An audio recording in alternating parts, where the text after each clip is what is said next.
Parcel পর্যন্ত পৌঁছে যাবে। তোমরা লাইনে দেখো, আমাদের যারা সিনিয়র অফিসার আছেন, ইন্সপেক্টর, তাদেরও খাবার হবে না। পুলিশ মহোদয় বলেছেন আপনাদের সবার খাবারের ব্যবস্থা আছে, আপনাদের ওয়েট করে সর্বোচ্চ ইয়েতে যাবেন। আপনার ডিএমপির মধ্যে যখন যাবেন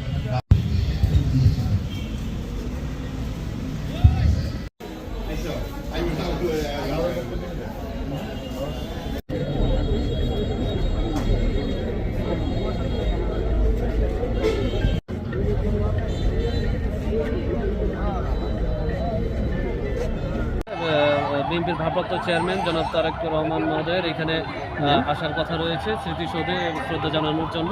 তো আমাদের পুলিশের পক্ষ থেকে নিরাপত্তামূলক ব্যবস্থা, সকল ধরনের ব্যবস্থা গ্রহণ করা হয়েছে।